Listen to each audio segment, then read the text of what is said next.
All right, welcome back to The Explainer. Today, we're diving straight into a really fascinating, completely neutral deconstruction of a highly impactful sermon delivered by Mufti Salman Azari. We're going to look under the hood, so to speak, at the specific rhetorical strategies he uses to guide a community from a place of deep, modern despair to the state of unshakable resolve. Let's decode exactly how a powerful narrative like this is built from the ground up. To kick things off, we really have to ask ourselves a foundational question. How on earth do religious leaders effectively address an audience that feels deeply marginalized, targeted, or even defeated by global events? I mean, think about it. It is a massive communicative challenge. When an audience is actively hurting, logic alone, it just doesn't work. The speaker absolutely has to find a way to validate that trauma first, while simultaneously providing a concrete roadmap out of it. Let's see exactly how this text pulls that off. We need to start with the bedrock of the entire sermon. The theological solution presented throughout this source material hinges entirely on one unifying concept: Ishq-e-Rasul. Now, this essentially translates to a deep, unwavering love and devotion to Prophet Muhammad. But here's the key. As we'll see, the speaker doesn't just frame this as some abstract emotion. He presents it as the ultimate psychological armor. It's an anchor for their identities, specifically designed to outshine literally any geopolitical struggle they might be facing. Okay, let's jump into the first major theme here: confronting modern despair.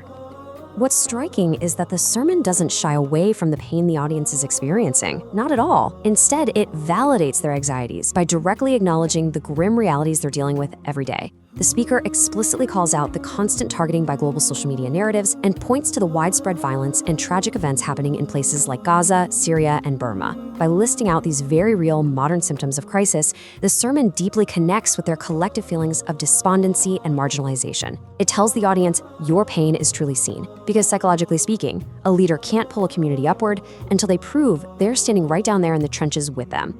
Moving on to the next section: true wealth, the ultimate anchor. So, how do you pivot an audience away from that worldly despair? Well, the sermon utilizes a totally fascinating historical division of spoils. On one side, we have material wealth. This was given to the muhajirin, the migrants, to help them settle. But on the other side, we have spiritual wealth. This was given to the Ansar, the helpers of Medina. They actually received fewer material goods, but, and this is the crucial part, they had the Prophet himself choose to stay with them. The speaker brilliantly uses this moment in history to contrast the temporary nature of material wealth with the eternal, priceless value of spiritual presence. Azari uses this profound historical quote to reframe the audience's current worldview. And honestly, it is a highly effective rhetorical shift. By reframing the narrative this way, the speaker basically flips the script. He transforms the audience's mindset from feeling deprived by modern society to feeling completely chosen by their faith. He's leveraging this exact moment to tell the audience, look, your current lack of worldly power or material safety, it's fundamentally insignificant compared to the immense spiritual wealth you already hold. All right, next section, actions reflect the faith. To make this hyper-relevant, the speaker brings in a very modern anecdote. So picture this: a bus passenger in the UK. A bus conductor accidentally overpays a Muslim youth by £0.50. The youth hesitates for a second, but ultimately he decides to return the change. Then the twist. The conductor reveals he'd deliberately given the extra money to test the honesty of a Muslim because he was actively studying the faith. The speaker uses the story to drive home a huge point. Everyday actions are seen as direct, highly consequential reflections of the faith itself. You aren't just representing yourself out there, you are literally representing your entire religion. It places this immense shared sociological responsibility right on the shoulders of everyday individuals. Building right on that idea of everyday responsibility, the speaker brings up a historical story about a court case under Hazrat Omar. It goes like this: a borrower returns on time to face potential jail time rather than dishonor the faith by breaking his word. Then an unknown guarantor risks his own freedom simply to show that trust and charity still actually exist among believers. And finally, witnessing all this, the lender completely forgives the debt to prove that mercy remains alive. The whole point here is to demonstrate that every single individual's conduct carries the heavy, yet deeply honorable reputation of their entire community. Let's look at how this ties into the past with historical tales of devotion. By spanning several different eras, the sermon works to prove that resilience isn't just a reaction, it's a historical constant for this community. We go from the unwavering loyalty of the companions back in the 7th century, over to Salahuddin Ayyubi in the 12th century, all the way to Kafayat Ali Kafi under British colonial rule in 1857. The speaker uses history as a mirror, basically telling the audience, hey, this resilience, it's in your DNA. By connecting their modern struggles to these revered historical figures, the current crisis suddenly gets framed as just another chapter in a long, inevitable history of ultimate victory.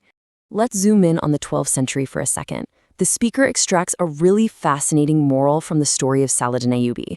The sermon notes that Salahuddin spent 2.5 years absolutely refusing to sleep comfortably in a bed, choosing to sleep on the ground instead, until he had properly addressed a specific insult that was made against the prophet. It's such a striking detail, right?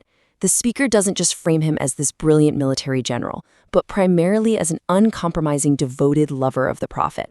And similarly, the martyrdom of the scholar Kifayat Ali Kafi during the 1857 rebellion is used to vividly illustrate this concept of unbreakable resolve. The sermon details how he was arrested and tortured by the British, yet he absolutely refused any offers of wealth and status to abandon his stance. In fact, his final wish before being hanged was simply to recite a poem of devotion. It's a heavy, powerful historical anchor used to show the modern audience that true devotion cannot be bought, and it certainly can't be broken by colonial powers. Which brings us to our final section, unwavering religious identity. The sermon then leverages a very specific, powerful Quranic concept, kuntum khayra ummatin, which translates to, you are the best of nations brought forth for mankind. The speaker uses this divine assurance to completely and utterly reject any modern feelings of inferiority.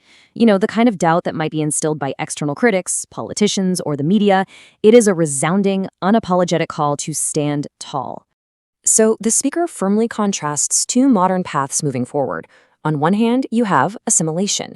This is the urge to hide one's religious identity, like concealing beards or caps and seeking little compromises everywhere just to blend in out of fear. On the other hand, you have unapologetic faith. This means openly displaying one's religious identity with immense pride, making absolutely zero compromises. The speaker fiercely argues that attempting to dilute your identity just to appease others, it's a completely fruitless endeavor. To really cement this stance, the sermon goes back to the prophet's absolute refusal to compromise with the polytheists, who actually offered to share worship. The revelation of Surah Al-Kafirun established a definitive, uncrossable boundary right then and there. The speaker even uses this incredible analogy. A mosque remains a mosque, even if idols are temporarily placed inside it, meaning the core of the faith cannot be fundamentally altered by any external pressures. And that is the ultimate conclusion presented to the audience. Believers must never, ever dilute their core tenets. So, as we wrap up this explainer, we're really left to ponder the broader sociological impact of this powerful rhetorical strategy. How exactly does maintaining a distinct, uncompromising identity shape a community's resilience moving forward? I mean, by framing worldly struggles as temporary and spiritual wealth as eternal, sermons like this offer profound psychological armor to marginalized groups. But does this unyielding devotion truly insulate a community from despair? And what does that mean for their future in an increasingly connected global society? It is a genuinely fascinating dynamic to consider. Thank you so much for joining me for this deep dive, and keep seeking to understand the powerful narratives that are shaping our world. Catch you next time.